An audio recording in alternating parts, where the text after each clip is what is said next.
let's move on now to the final email of the day. And the final email today comes to us from Fabian Benavides, who writes, do you think movie trailers are getting more deceptive lately? For instance, in Infinity War, I was waiting for the Hulk to fight like the trailer showed, but that didn't happen.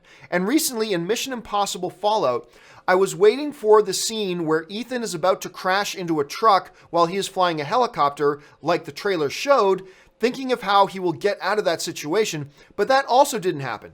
It's like Rogue One level marketing. All right, thanks a lot for the question, man. And this is a topic that comes up every once in a while. I do feel like more and more we've been seeing movies where we're realizing, hey man, the trailer showed something and it's not in the movie. Rogue One was real bad. There was a ton of crap in the Rogue One trailers that were not in the movie. Obviously, as pointed out there and as Ray put in the image here, the big one from Avengers Infinity War was, of course, this shot is not in the movie, particularly because Hulk is never in the battle at Wakanda. We all know that now, right? So we know Hulk is never in that battle. Now, I'm willing to give Marvel a pass on that one because I believe that was specifically for misdirection. And when you're a film franchise that has been building for 10 years over however many movies there were, 16 or whatever at the time, over 16 movies in 10 years and blah, blah, blah, I'll give you a bit of a pass to want to engage a little bit in misdirection. So me personally, I'll give Marvel a bit of a pass on that one. We don't give Disney a pass. The worst, I bring this up all the time, to me, the worst example of misleading and deceptive marketing is another Disney film. This is going back a ways. And it was remember that movie, Bridge to Terabithia? Remember that one? The trailers made it look like this fantasy, whimsical thing about these children discovering a imaginary or mystical kingdom in the forest and blah, blah, blah. That's what the trailers made it look like. The movie was something completely different. And by the way, it was a good movie, but it was a radically different movie than what those trailers were promising. It was a dark movie, and it was tragic. And it had some very difficult things in it, like the death of a child and things like that. And I remember hearing from parents who were outraged because they took their little kid thinking they're going to get this fantasy world movie, yay, an adventure and fantasy and blah, blah. And it turned into this dark, very real, tragic thing. And it's like, I did not know that. I would not have brought my kid to this, and there were some people who were very upset.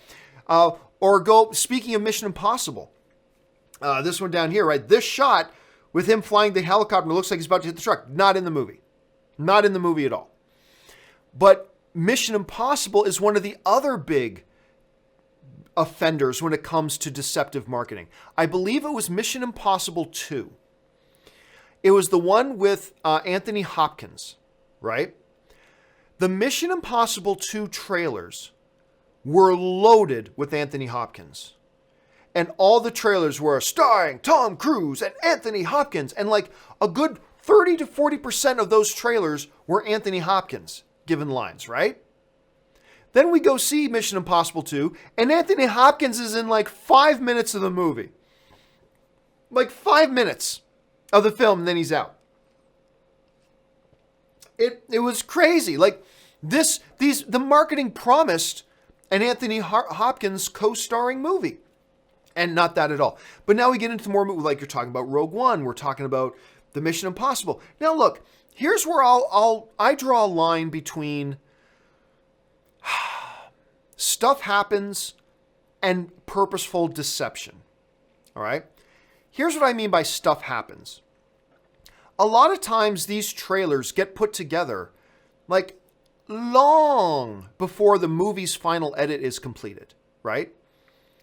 So they just send these trailer companies a whole ton of footage, let them put together and then the final edit comes out, and sometimes footage they shot and gave to the trailer companies, sometimes that footage gets edited out of the film. I have actually very little doubt that that's probably the situation with this Mission Impossible thing.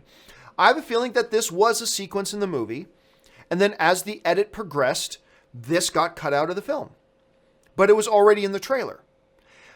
Little shots like that, I don't consider that stuff deceptive marketing. I don't consider that deceptive. Yes, they're showing us something that is in the movie, but honestly, I think that's just a stuff happens kind of situation. It was in the movie when they're putting the trailer together, then when the final edit was done, it wasn't in the movie anymore. And hey, that happens. To me, where it gets deceptive is when, and we've seen this happen, is when the trailers mislead you about the kind of movie you're getting.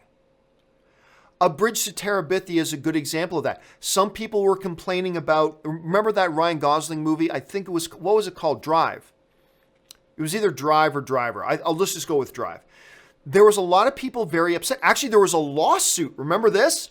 With the Ryan Gosling movie, there was a lawsuit that one woman launched because that was not the movie she thought it was going to be. She said, the trailers made me think it was going to be this kind of movie, and it's a totally different kind of movie. Because the trailers for Drive made it look like it was going to be this high intensity action thriller kind of thing, and it's really not. It's not at all.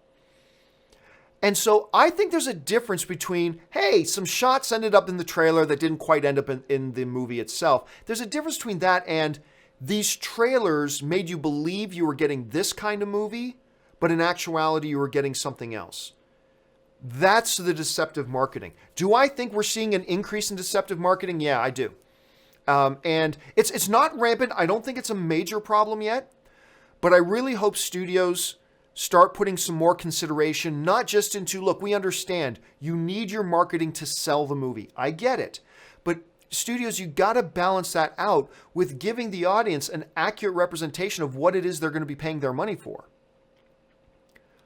Like if you promise me that I'm getting a brand new BMW and then I go outside and I get a new Prius.